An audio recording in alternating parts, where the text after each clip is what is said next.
Good morning, everyone, and thank you for participating in today's conference call to discuss Kirkland's financial results for the third quarter ended October 29th, 2022.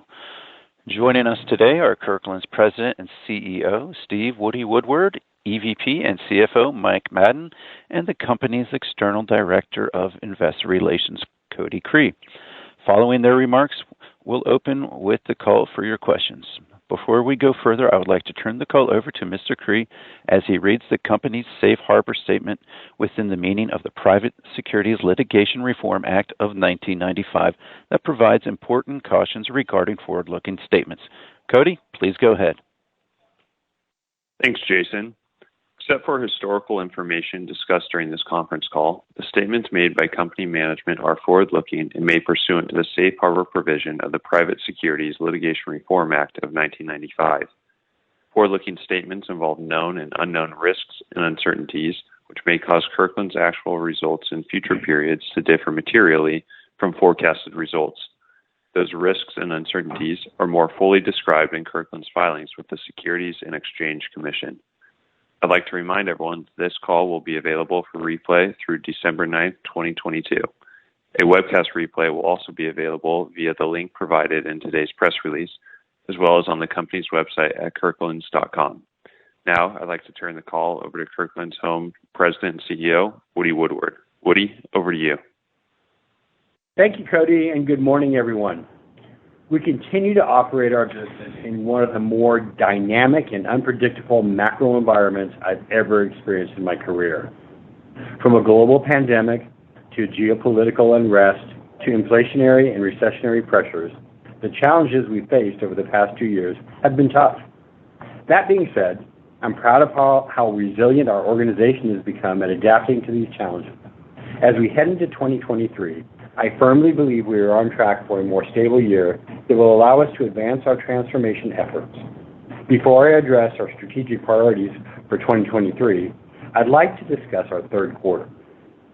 While volatility within the consumer environment made it difficult to predict sales patterns heading into the quarter, our financial results were generally in line with our internal expectations. Importantly, we also remained well on track to achieve our year-end inventory number and liquidity targets we set for ourselves. Consumer spending habits were volatile throughout the quarter. Early on, we saw an improvement in our trend throughout the month of August, which resulted in sales comp decline of only 3%. As we started the month of September, the momentum continued with our Labor Day sale, backed by a strong promotional offering spurring customer demand. Unfortunately, business softened for the balance of September and into early October as customers proved very price conscious and less interested in harvest decor than in years past. This resulted in total comp sales being down around 7% for Q3.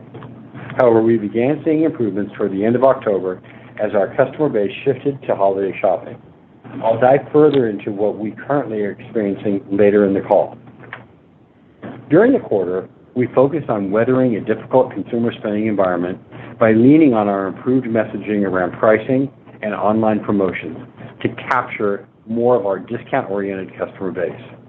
Our furniture and textile categories continued to perform well, while most other categories delivered performances in line with our internal projections. I'm encouraged to see that our furniture assortment is connecting with our customers and delivering fairly consistent results. As we utilize a high-low price retail pricing strategy to generate more demand from our value-oriented customers, and we are gaining awareness for our high-value merchandise items from customers that historically would have looked elsewhere. Our AUR continues to grow, supported by larger ticket items and more products within the better and best categories compared to the prior year. The macroeconomic environment continued to hamper our traffic and conversion rates for both our stores and e-commerce, though the compression in conversion rates was relatively minimal by the end of the quarter. Our store conversion declined around 1%, while our e-commerce declined around 3%, both year-over-year comparisons. While conversion rates are down, it could have been much worse. This leads me to believe that customers are still connected to our assortments, even amidst a challenging environment. After launching our in-home delivery service last quarter, We are seeing relatively healthy adoption from our customers. While we don't expect this to be a significant growth driver for the near term, we are pleased with our customer response so far and expect in-home delivery to gradually become a more meaningful revenue stream in the future. We will continue to develop our back-end operations to ensure that our program remains scalable and easy to use for customers across our omni-channel platform. As we move into the fourth quarter, we are encouraged by the improvement in trend we have observed thus far in the holiday season. This momentum continued over Black Friday weekend as we experienced increased demand in response to our promotion, and our results were in line with internal forecasts. The sell-through we experienced thus far has allowed us to strengthen our balance sheet, which I'll discuss in a minute. While the consumer is beginning to shift away from holiday decor spending at this point in the season, we're focused on capturing remaining holiday sales through a wide assortment of merchandise that can be used for gifting and final decorating touches. With a clear promotional strategy in place, we will continue to lean on our pricing strategy to ensure we are capturing our historically discount-oriented customer base to drive further holiday spending as we close out the season. Turning to our liquidity, I firmly believe we are on track to restoring and maintaining a healthier balance sheet. I'll let Mike go into further detail shortly, but I'd like to highlight that we've already paid down $30 million of our borrowings so far in the fourth quarter and expect to achieve a year-end target of net borrowing in the $10 million or less range. We also continue to successfully work through our peak inventory position from August. In fact, we believe that we will be below our initial year-end inventory target, and now we expect to end the year with inventory in the 70 to 80 million range.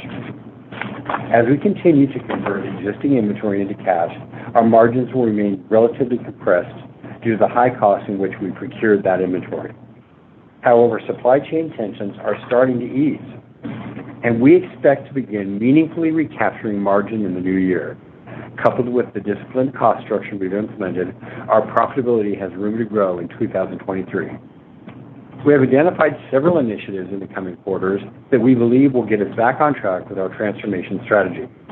After executing towards our critical objectives to manage inventory to appropriate levels and decrease our borrowing needs, we can begin to focus more on other objectives such as stabilizing store costs, growing e-commerce sales, and targeting high ROI projects that enable sales growth and improved profitability. Our projects include using our customer data platform, or CDP, to carefully manage price points and create targeted promotions, increasing the effectiveness of our marketing program through improving ROI on existing advertising spend. The reorganizing of our distribution channels to ensure optimum inventory distribution to stores and our e-commerce channel.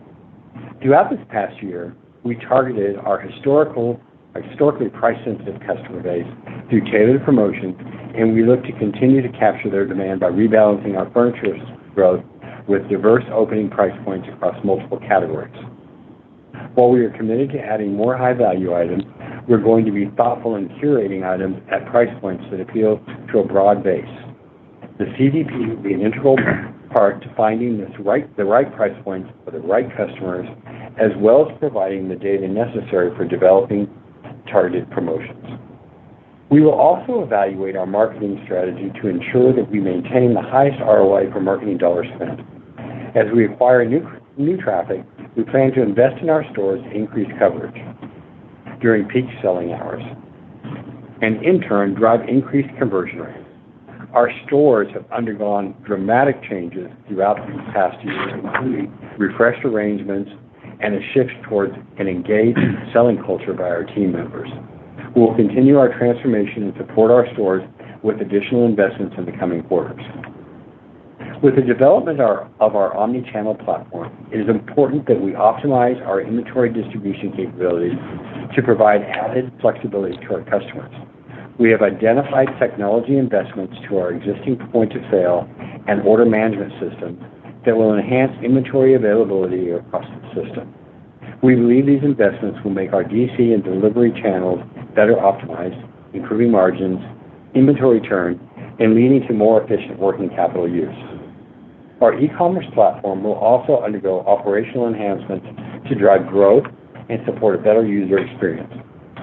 We look forward to sharing more with you on the upcoming months. As we begin ordering new inventory for 2023, we will be maintaining a leaner inventory flow and delivering margin improvements throughout inbound freight cost reductions and targeted initial markup increases. While we are uncertain of the sales landscape for next year, we're diversifying our opening price points to ensure that we can operate successfully in a shifting market environment. Overall, I would like to reiterate that we are sticking with our plan to manage inventory to appropriate levels, improve our liquidity position, and set the table for stabilization in 2023. We're firmly committed to our shareholders in creating a best-in-class company that can unlock the immense potential and value we believe it has. Before I turn the call over to our new CFO, Mike Madden, I'd like to officially welcome him back to Kirkland's home. Mike's substantial executive experience and previous long tenure with this organization has helped him transition quickly into our operations and make an instant impact as we navigate through the current macroeconomic landscape. Mike's deep understanding of our business model makes him a superb fit to lead our financial operations and support the execution of our long-term growth strategy. And I'm grateful to have him back on our team. With that, I'll now turn the call over to Mike, who will provide detailed commentary on our performance in the third quarter and our outlook.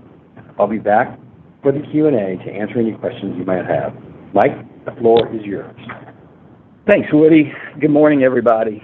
I'm pleased to be back at Kirkland's, where I've spent a large part of my career, and I'm looking forward to contributing to a successful recovery of the business.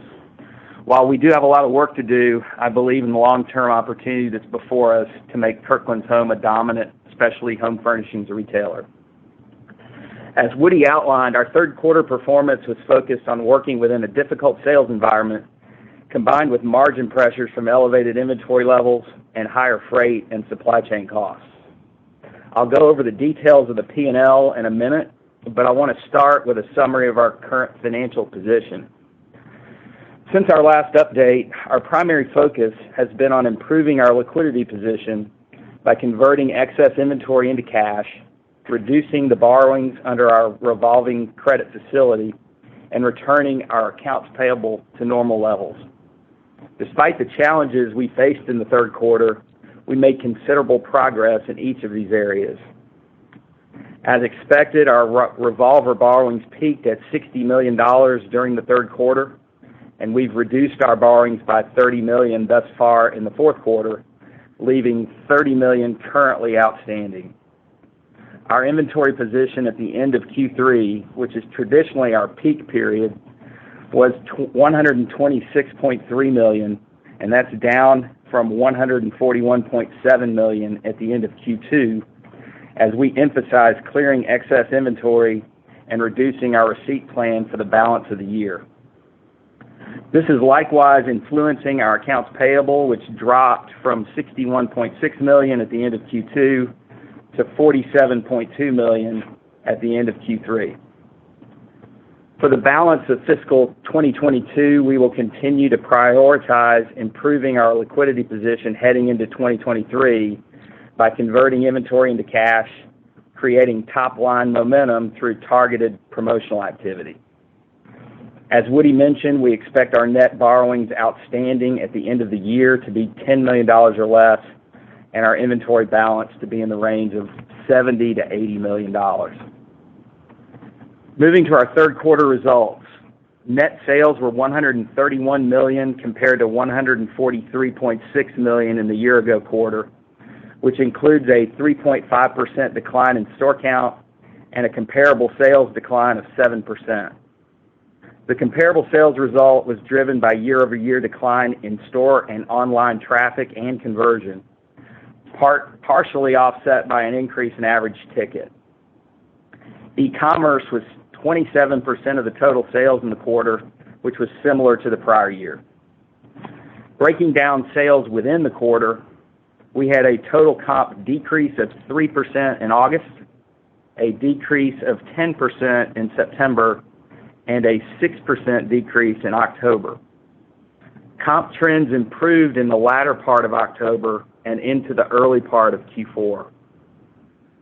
Gross profit margin declined 970 basis points to 25% of sales compared to 34.7% in the prior year quarter. I'll break out this decline into 5 components. First, merchandise margin declined 480 basis points to 52.9% versus 57.7% in the prior year quarter. Heavier discounting associated with our efforts to reduce inventory levels and higher inbound freight rates led to this decrease. Inbound freight rates spiked in late 2021 and early 2022, and much of the product that sold through in Q3 carried the impact of higher freight rates and cost of goods.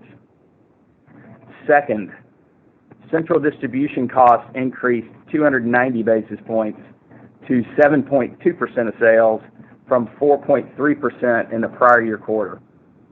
This increase was largely due to operational inefficiencies in our distribution centers resulting from elevated inventory levels and uneven product flows. These costs spiked during the first and second quarters of this year and were capitalized as the underlying inventory was held prior to sale and are now being recognized in the P&L as the inventory sells through. This is an important call out because this timing is atypical. The third quarter is usually a period of rising inventory levels and supply chain costs, with cost buildup being recognized in the P&L during the fourth quarter. This year, with inventories peaking much earlier and heavier than normal, and order flow curtailed for the back half of the year, inventory levels declined sequentially from Q2 to Q3. However, the inventory that sold through in Q3 had the higher distribution costs from earlier in the year attached, which negatively impacted our operating results. Third, store occupancy costs increased 130 basis points to 10.8% of sales from 9.5% in the prior year quarter due to deleverage from a lower sales base. Fourth, outbound freight costs, including both store and e-commerce shipping expenses, increased 110 basis points to 8% of sales from 6.9% in the prior year quarter. The increase was primarily at the store level and due to additional routes deployed to move more product from our elevated inventory level. Additionally, shipping rates and fuel costs were higher than in the prior year. E-commerce shipping costs were up slightly versus the prior year, reflecting the launch of our in-home delivery service. And lastly, depreciation included in cost of sales decreased 40 basis points to 1.9% of sales from 2.3% in the prior year quarter. Total operating expenses were $39.4 million, or 30.1% of sales, compared to $40.8 million, or 28.4% of sales in the prior year quarter. A reduction in advertising expense of over $3 million drove the overall decline.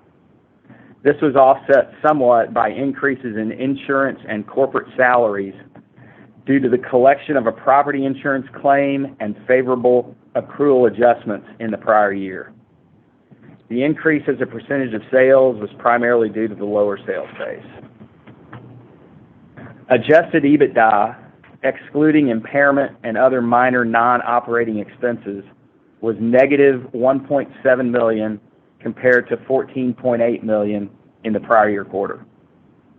Our normalized tax rate in the third quarter was 24% compared to 25% in the prior year quarter. Adjusted loss per share, which excludes non-cash impairment, normalizes the tax rate, and excludes other minor non-operating adjustments, was 38 cents compared to an adjusted earnings per share of 51 cents in the prior year. GAAP loss per share, including these items, was 58 cents compared to earnings per share of 51 cents in the prior year quarter. While we are not providing specific guidance for the fourth quarter, we do want to provide some color around our expectations for sales and margin performance, as well as our outlook for liquidity and other key balance sheet components. Sales thus far in Q4 have improved from Q3 trends. For the fiscal month of November, which ended this past Saturday, comparable sales were approximately flat. This is something we anticipated as we were in a better in-stock position on our holiday seasonal category this year, and as Woody mentioned, the assortment has performed well. While we are optimistic about the sales results we experienced in November, we are being cautious in our expectations, and within our internal forecast, we are not extrapolating the sequential improvement we experienced in November for the remainder of the quarter, given the persistent consumer volatility. From a margin perspective, heavier promotional activity will continue for the remainder of the year as we reduce inventories and reposition the assortment for 2023. We expect to again show sequential improvement in our gross profit margin during Q4, but we will still be below last year due to an anticipated merchandise margin decline in the range of 300 to 400 basis points due to the increase in promotional activity. We also expect that we will experience some additional overhang from the spike in freight and distribution center costs earlier in the year as inventory continues to sell down. We expect some deleverage on the fixed components of our gross profit margin, but the impact should be less than what we've experienced year to date. While we are seeing inbound freight rates decline, we won't see a significant benefit in our financials until the first part of 2023, as most of the inventory we will sell for the remainder of this year shipped at higher freight rates. However, with inventory levels and freight costs declining, our overall margin profile for 2023 is setting up to be much improved. From a liquidity perspective, as I mentioned earlier, we anticipate paying down our revolver to a net borrowing position of $10 million or less by the end of the year, with inventory levels in the range of $70 to $80 million.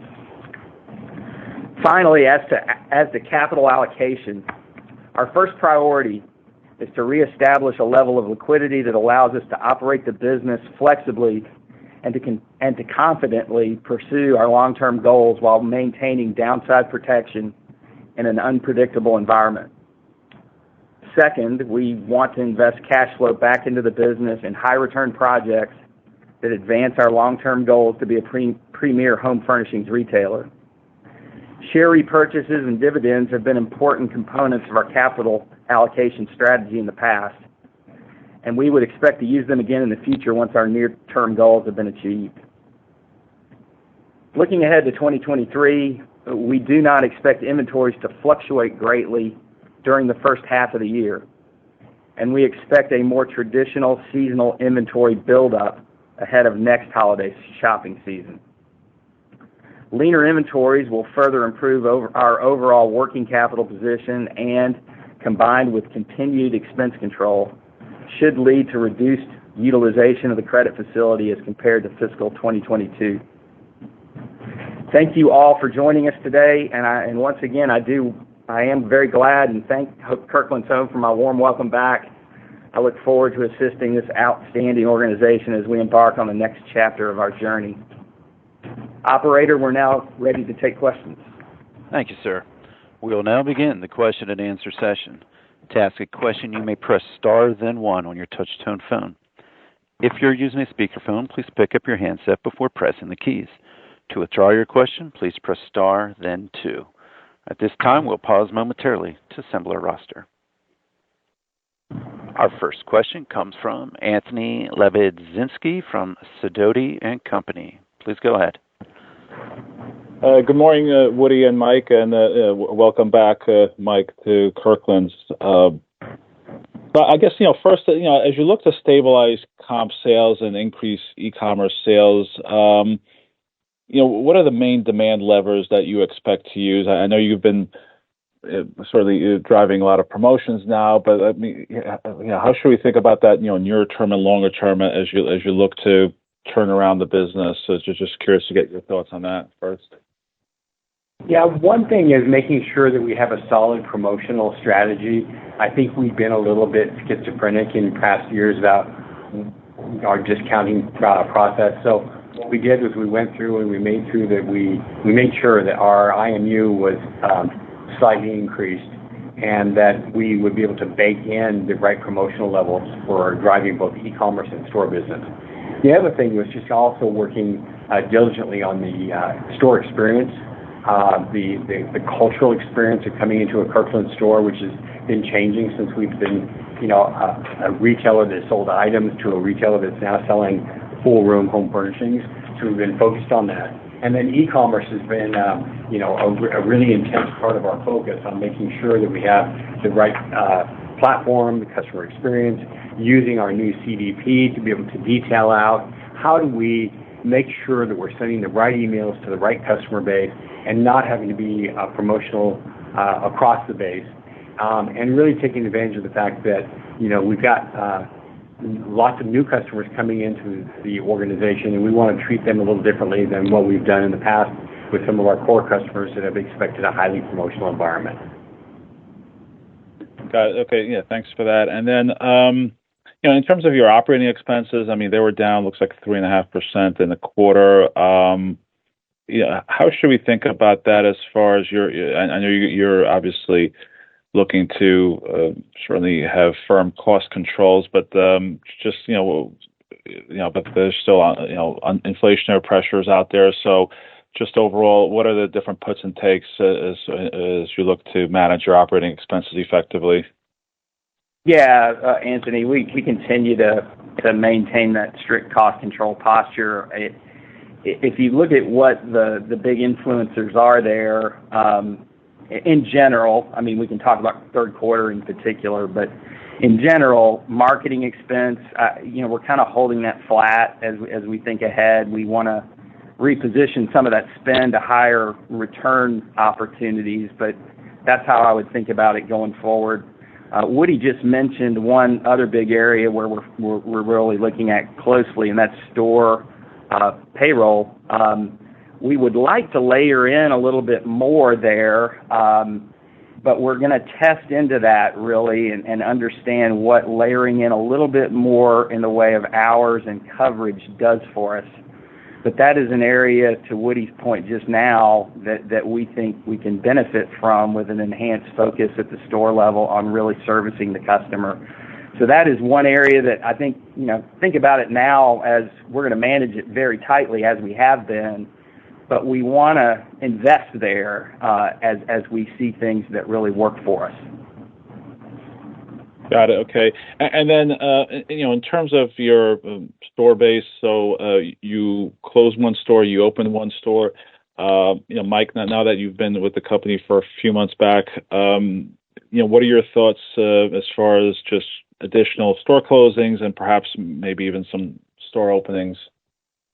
Yeah. So, it's an important area that we're focused on. Just to start, just to give you a little bit of what's in front of us, we will close about 10 stores at the end of this year, right at the beginning of next, just with natural lease expirations. Some of those are not strong performers, so we will see that going into next year. But overall, I would say we want to maintain the store base kind of where it is right now, around give or take 350 stores. Most of them have worked their way into better rent situations over the last few years as we achieved a lot of reductions post-COVID. We've been able to maintain most of that. It's getting a little bit more difficult to do that, but our view on the store base right now is let's get the overall business to a level of recovery that we can benefit from that. We've got a customer base out there that not only goes to these 350 stores, but they shop us online. And that has a halo effect on our overall revenue profile. So we're careful about that. We think the stores are crucial to our overall delivery, and want to at this moment really want to maintain that 350 or around about 350, and that would include being targeted and maybe layering in a few new stores just in the right positioning across the spread that we have. Got it. Okay, so thanks for that. And then, my last question. So, as you look forward to next year, as you're looking to, I know obviously near term you're focusing on reducing your inventories, but when you look forward to the next year's holiday season, will we see more merchandise done on the directly source basis? I know that's an area where you guys had talked about previously, so just wondering how you're thinking about that. Yeah, thanks, Anthony. First of all, yes, we are continuing our direct sourcing opportunities. We cut back a little bit this year just because of the over-inventoried and the instability in the market. But yes, it's been really good for us over the years. It helps us with having more exclusive product. It helps with improving our design. It helps with packaging so we have less damages. So we're very satisfied and happy with the work that's been done in our direct sourcing area. And I think over the next couple of years, what you'll see is that we did learn a few things this year. One is that when the economy gets a little tough, we need to make sure that we're that we're covered in the opening price point items. And what we decided to do for spring 2023 was even pull those items together to make it really easy for a customer that's just looking for a fun thing from Kirkland, maybe something under $20, to be able to find it easily. What we found was that we had some of those items, but they were mixed in throughout the store. So we've not only additionally purchased some of those items, but we've pulled them together in a way that's really easy for the customer that's just wanting to buy something fun for their house or fun for themselves to encourage. And then we are continuing to, really evaluate every single department. You'll see us really looking towards the customer to help us decide what categories to drive forward with and what categories to pull back on a little bit. But generally, as our goal has been stated over and over again, when we want to become a recognized home furnishings retailer, you've got to carry some of the basic items. We did probably move furniture artificially a little bit quicker than we would have. That will happen this year, where we'll let the customer demand and dictate that. We also, to reduce our better in stocks while reducing inventory, we're also looking at some SKU reduction in some categories that have just grown their SKU base too large, and so a lot of detail work around all of that has gone into the assortments for 2023, and how to work on an assortment that is substantially less than previous years, but still flow it and have the customer be able to get products no matter where they are, whether they're in our warehouse or whether they're at the store or whether they're direct from vendor. Got it. All right. Well, thank you very much, and best of luck going forward. Thanks, Anthony. Our next question comes from Jeremy Hamblin from Craig-Hallum Capital Group. Please go ahead. Thanks. Nice progress on the inventory management. I wanted to just first start with the quarter-to-date trends. So progress there on a flat comp in November. I think if we go back to last year, November was actually your easiest comp of Q4. I think it was down 9.5%. December, I think, maybe improved to like down 3 to 4. And then maybe January was softer again, maybe down high single digits. But I wanted to see if you could just clarify in terms of the comparisons that you're looking at this year. That would be helpful context. Yeah, the comparisons, talk about volatility. One thing that happened in December last year was that we were out of some what people considered perfect gifts from Kirkland. As we had mentioned, I think on previous calls, we didn't have the right number of throws and some other things that people wouldn't typically come to Kirkland's for Christmas to buy. So we're in pretty good stock shape there. So we anticipate a better response in December. But it's still a cautious environment, so we're trying to maintain some cautiousness. The December number was when we were up against some real volatility last year. We've got our spring assortments that should be setting hopefully the week after Christmas. That's mostly coming into the DC right now, so I'm hoping that we can see some improvement in January. But December, being a 5-week month, is still the month that we're really focused on. We will make sure that we are appropriately discounting to be able to hit the $70 to $80 million in inventory and to get as close to no debt as possible, as Mike had mentioned. But these are all moving parts, and I think what happens when we get into these very unstable developments is that we have to be really on the business daily, closely watching how did we do yesterday and what are we going to do tomorrow to make sure that we're kind of right in line with what the customers are expecting. Okay, but compares are tougher in December than in November. Fair? I would say that's probably fair, just given, as Woody just mentioned, there are things going both ways, right? So we're going to be in better stock position on things like throws and giftable items this year versus last year. But we did benefit somewhat this year from having the Christmas and holiday assortment in for the month of November, whereas last year it was later. So we're up against that later hitting now, but then have a benefit maybe offsetting that with the throws being in stock. Okay, and then wanted to also just ask about like holiday hours, and typically you have a little more staffing, a little more payroll in Q4. It was down in Q3 on a year-over-year basis. Wanted to just get a sense for how we should be thinking about that on your OpEx side in Q4. Yeah, this has been a good year for us. Last year we were really having a hard time staffing up for seasonal hires. This year we did a much better job of making sure that we had just those extra people in the stores for extra hours during our holiday hours. We're not as extreme as we did maybe in the past where we would stay up until like 10 or 11 o'clock at night. So we moderated that a little bit while extending some holiday hours. I'll let Mike answer the OpEx part of that, but generally we feel good about our staffing. Plus there's a whole new energy. We didn't cover it too much in the call with the store effort to really deliver a better customer experience and better customer service. And I feel that there's just a whole energy in our stores right now that's really good. And so they've been a really good partner with us in terms of the additional training that we're doing and the additional service levels that we're offering to our customers.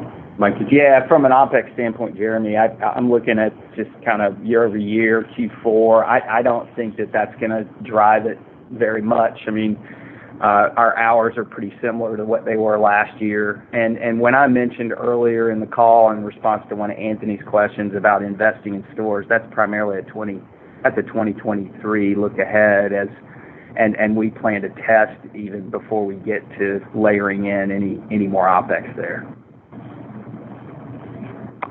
Got it. Okay. And then just coming back to some of the puts and takes here on gross margin. So obviously you noted still a promotional environment out there, both in your stores and at competitors.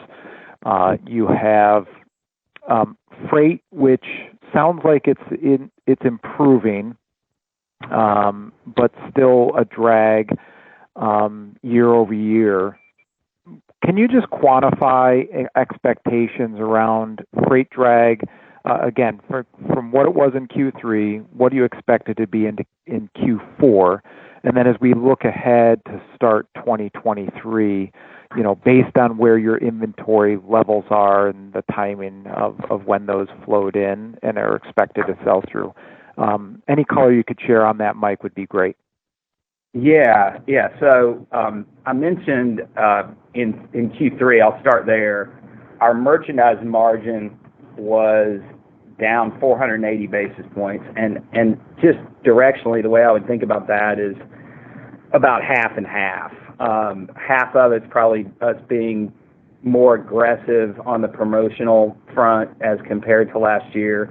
And then the other half being pressure from inbound freight rates that, again, as a reminder, we incur that when those goods are shipped from overseas is when we incur that cost, but it hangs up on the balance sheet until the goods sell through. So these goods that sold through in Q3 and into Q4, for the most part, have much higher rates attached to them, and so the P&L is impacted by that in Q3 and Q4. As we get closer to the end of the year, that pressure on the freight end of it starts to wane a little bit. And the way I would think about it on the freight, because real time today, we've got much lower inbound freight rates.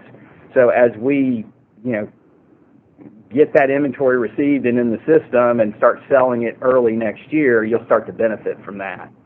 And it's a little early to project maybe what impact that will have going into next year. It could be, if you kind of take from peak, kind of this time last year what the freight rates were to now, I mean, it could be 200 to 300 basis points of improvement. But, as you know, and as everybody's watched, those rates can move around quickly. So we're mindful of that. But, we are in a period now where we're back to kind of the normal inbound rates. I don't know if I got all of your question there, but if there's anything left, let me know. Well, let me just put it in slightly different context. So I think your landed merch margins last year were in the kind of 57 to 58% range. And they've obviously been down, substantially.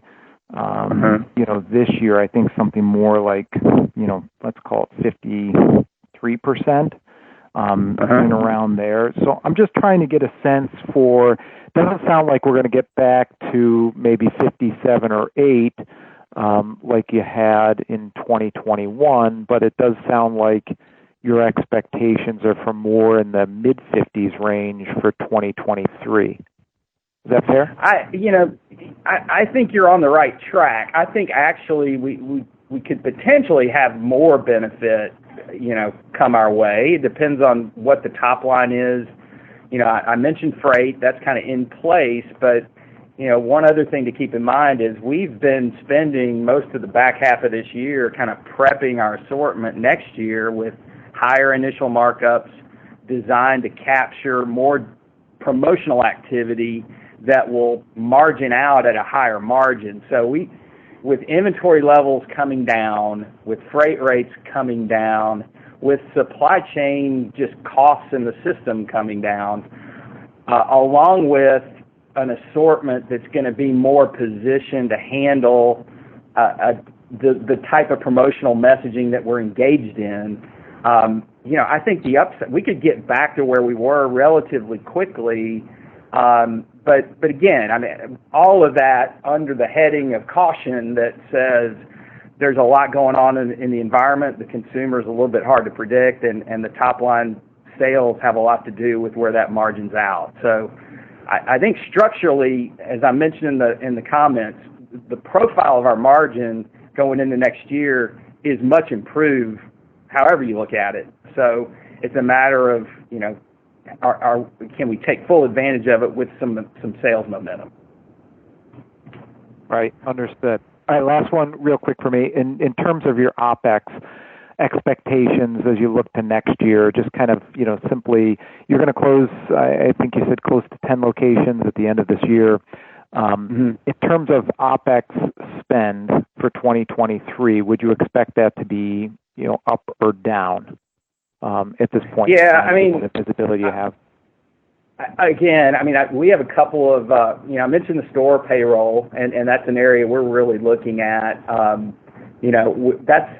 We're only going to really layer that in if we see it leveraging and it has an effect on driving sales. So from a dollar standpoint, that could be higher, but it will only be higher if it comes with a nice sales lift. But just stepping back, big picture, knowing that we're not quite ready to really unveil 2023, I would think about OpEx as kind of steady state, dropping with the store count, keeping our marketing spend about where it is, but more effective. And, again, trying some things in terms of driving store payroll to support our overall sales effort. Got it. Thanks for taking all those questions, and best wishes for the holiday season. Thanks, Jeremy. Thanks. Again, if you have a question, please press star, then 1. Our next question comes from John Lawrence from Benchmark. Please go ahead. Yeah, thanks. Good morning, guys.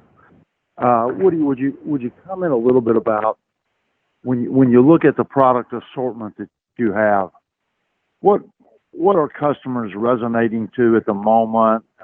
What areas of the offering do you think that when you look at that lever for promotions, what is the highest sensitive area competitively, and just sort of a deep dive into consumers are buying these days?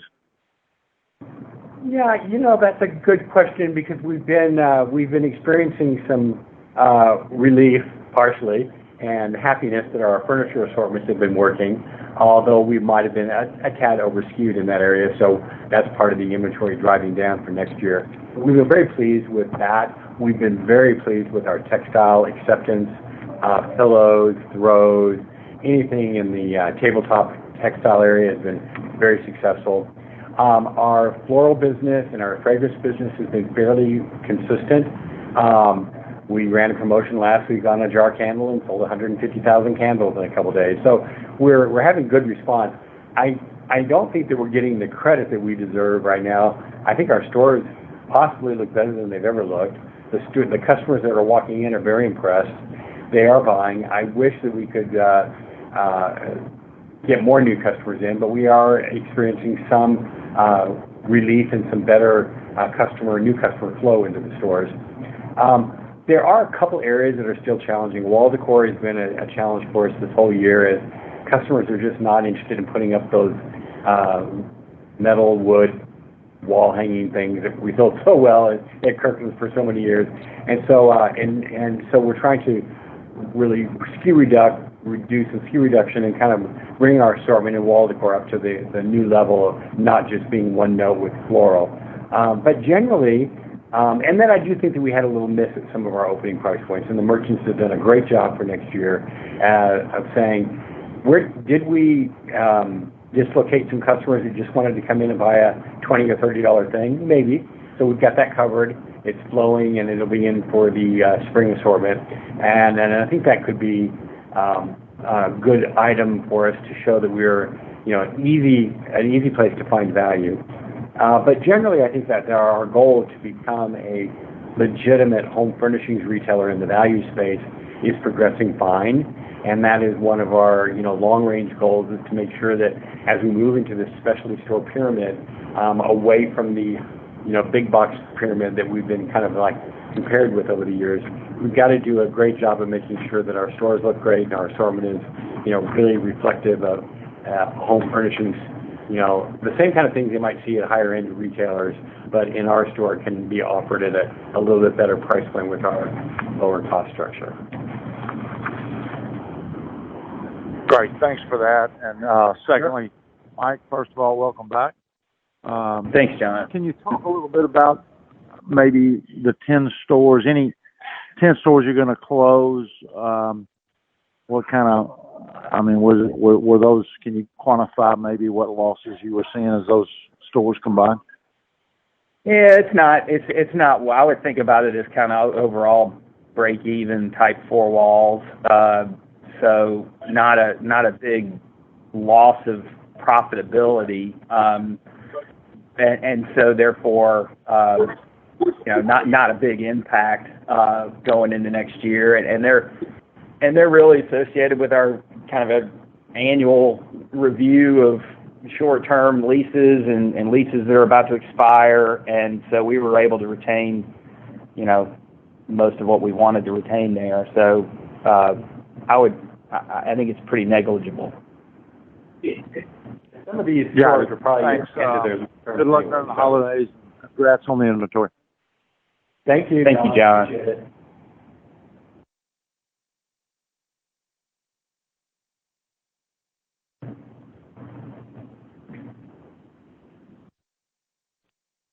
At this time, this concludes our question and answer session. I would now like to turn the call back over to Mr. Woodward for any closing remarks. Well, first of all, we'd like to thank everyone for listening on today's call, and we look forward to speaking with you when we report our fourth quarter in 2022 fiscal year results. And again, thank you for joining us. Have a happy holidays. Ladies and gentlemen, this does conclude today's teleconference. You may disconnect your line at this time. Thank you for your participation.